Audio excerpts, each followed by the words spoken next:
Bucharest, December 9th, 1965. Albert Pike, Prince of Darkness, collaborator of Beelzebub.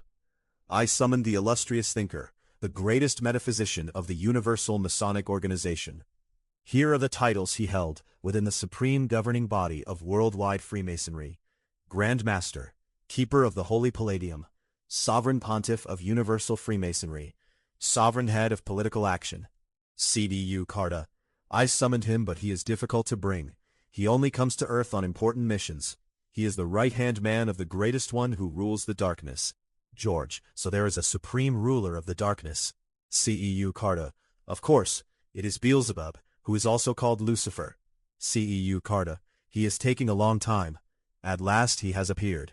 Oh, what a terrible smell he has. He bowed before CEU. CEU did not move. He is incredibly serious and severe. Pike is dressed in a black cloak, gaunt, with eyes like burning embers. He looks about 70 years old, tall, stern, determined. His nostrils seem almost smoke-blackened, dark copper-colored skin, a scowling, hostile gaze. Pike, why have you disturbed me? When I travel, I only come on important missions from my master, the Lord and Emperor of the deepest darkness, whom I have loved, whom I have served, whom I have defended, and to whom I demonstrated the qualities that helped me in my earthly life, which made me his worthy servant, and through whom he carries out his will. George, who is this so honored master of yours? Pike. He is the one who rules the world of darkness, the one who gives orders from the lowest places all the way to the wanderers. George. What do you call him? Pike. Beelzebub. George. What do you think of the other world above? Pike. Between the planetary world and the dominion of light, there are certain laws that no one can disturb or change, not even the ruler of darkness. Therefore, no matter how much you deny the Lord of Light, the moment an earthly person breaks his connection with the earthly body, he is drawn, by a special law, before the Lord of Light.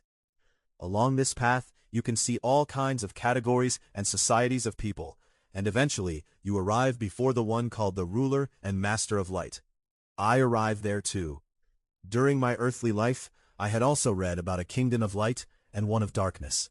Because I was gifted, I wrote about these kingdoms, hating and despising the kingdom of light, which I believed had been created out of pride and a desire that there should not be two rulers.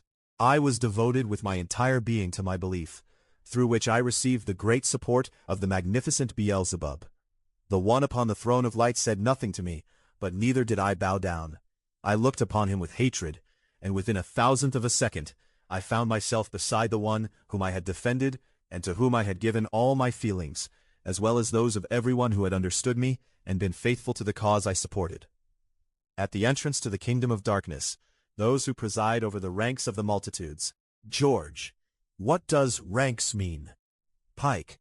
Ranks are the multitudes of hardened and savage ones who did not follow our advice to the very end, and over whom we placed guards to rebuke them even more. So, as I was saying, when I arrived in the kingdom of darkness, those in the ranks wanted to tear me apart. But my brothers and the princes of darkness gave me a triumphant welcome, befitting a true servant faithful to our cause. I reached the one whom I had defended and bowed before him. At that moment, I felt my entire being filled with a powerful force of hatred toward the one who rules the light. Seeing him seated upon the throne of light, and seeing the poverty of the one I had served, I then swore allegiance to him, and asked to be sent on the most skillful missions in order to enlarge our kingdom and diminish the kingdom of the one who is content to receive only psalms and praises, from the tiniest blade of grass to the most majestic trees, and from layer 1 to the golden city, which delights in all kinds of riches and takes pleasure in joys and songs, while my master gathers nothing but the wails and curses of the deranged, the wicked, and the foolish. George. Would you also like a kingdom of songs? Pike. No. No. We have no need for songs. In this kingdom of ours, there is room neither for song nor for rest. This is the kingdom of revenge. Few are those who have denied the light, and these do not suffer. They do not suffer, because the hatred and desire for revenge are too powerful. In order to feel good here, you must, even before coming here, live exactly like your master, hating what he hates, completely denying what he denies, and seeking to tear as many people away as possible, in order to bring them into his kingdom. Only these do not feel the torment, and they are placed as workers over the multitudes. George, don't you have regrets? A. Pike, what would we regret? We are dressed in the armor of battle. We want to destroy everything, everything that is song and joy. Veronica, now he has become fierce and ferocious. George, why do you want to destroy song and joy? A. Pike, do you not serve your master? We serve ours. All songs and joys are directed toward the one whom we hate and whose destruction we desire. George, and what powers do you have? We know that we cannot touch his kingdom, just as in fact they cannot come to ours. Just as their world throws us out, our atmosphere throws them out. We wage great battles to multiply our kingdom, to wrest as many souls as possible from the kingdom of light. We fight, and our struggle is not in vain. The earth is in our hands. Soon victory over the earth will be definitive and at the same time eternal. Ciu Carta. So you believe, you brood of vipers? Do you really think that our Lord and Master will tolerate your wickedness much longer? You have no idea what awaits you. I know that you believe nothing, but the revenge of heaven will also be cruel. A. Pike, we've heard that before. George, do you enjoy the wails and cries of those below? Those in the ranks you mentioned? A. Pike, to tell you the truth, although I don't like the places or the stench, their wailing nevertheless gives me insane satisfaction. They are signs of our victory, of the power we have over billions of wretched beings. I become filled with even more hatred when I look at them. It makes me boil with the desire to attract more people to us. I would never have believed the atmosphere here could be so oppressive. That is why I hate him, because he cast his most worthy collaborator into the most torturous and foul-smelling places. He chose the most beautiful, the brightest part for himself, and threw my master into the most repulsive places. George, it is said that he fell by himself and that no one expelled him. A. Pike, well, yes, when Beelzebub wanted to impose his point of view, he threw him into the abyss of darkness. George, leave those stories aside. Beelzebub was never an angel. A divine being could not fall and rebel, as the story says, and then be cast out. From the very beginning, Beelzebub and his spirits separated themselves from the kingdom of light. That is the reality. Something else interests me. What are the places where you live like? A. Pike, we live very close to the sun, and just as you see the sun in the sky, so it has a throne from which the heat rises upward. George, and does this heat do him any good? A. Pike, yes, both to him and to us, except that it has one bad quality. It spoils the air and makes the atmosphere stink. On the other hand, it gives all the workers strength. George, can this Beelzebub, as you call him, come to earth? A. Pike, no, he never leaves his place. There are enough of us to carry out every command.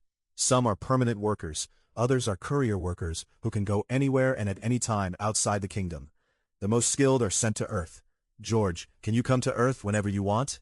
A. Pike, no, there are periods when even we cannot come to earth. Is Dondo one of yours? A. Pike, Dondo is beside me in our world. He fulfilled his mission on earth with honor and correctness, and therefore he too is among Beelzebub's closest collaborators.